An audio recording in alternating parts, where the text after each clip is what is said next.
We are joined right now by Blue Jackets head coach Todd Richards. And Todd, we know you have no R.J. Umberger tonight. That's another blow for you on the wing. But Jack Skille comes up, and what do you intend to do with your lineup tonight? Well, it's probably going to be a game-time decision. Nathan Horton says he's feeling pretty good, but we'll still have to see at warm-ups. And then we'll have to make some adjustments.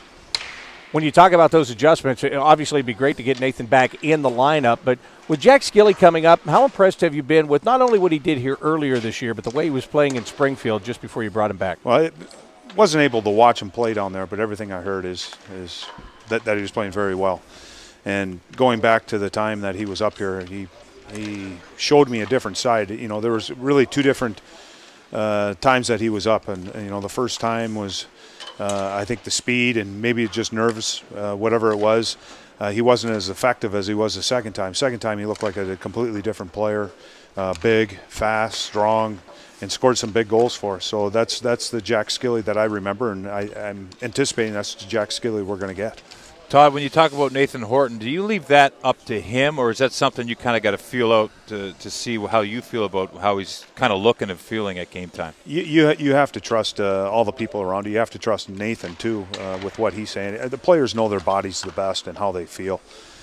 So you certainly go to them and you ask them questions, but then it comes down to questions with your assistant coaches and what do they think? How does he look? Does he look strong? Does he, skating? Are there any issues? And then, of course, you talk with your medical staff and just to make sure that there's no issues. At this time of year, a lot of players, just about every player wants to play. They want to be part of it, and you just got to make sure that you're able to see through if they're trying to pull the wool over your eyes a little bit just because they do want to get in the lineup so bad, and you don't want to put them at risk and you don't want to put your team at risk. Well, tonight you're going to get another desperate team in the Phoenix Coyotes. They're trying to get into the playoff picture in the Western Conference. They've been rested here for the last couple of days. What kind of a game do you expect from them tonight?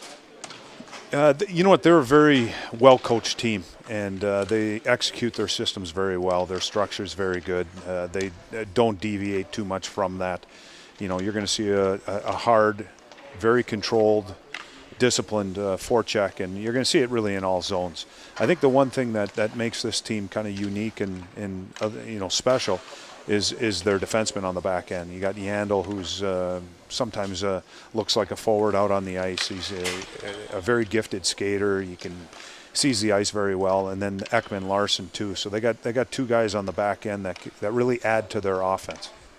Well, Todd, thank you very much. Best of luck here tonight against the Coyotes.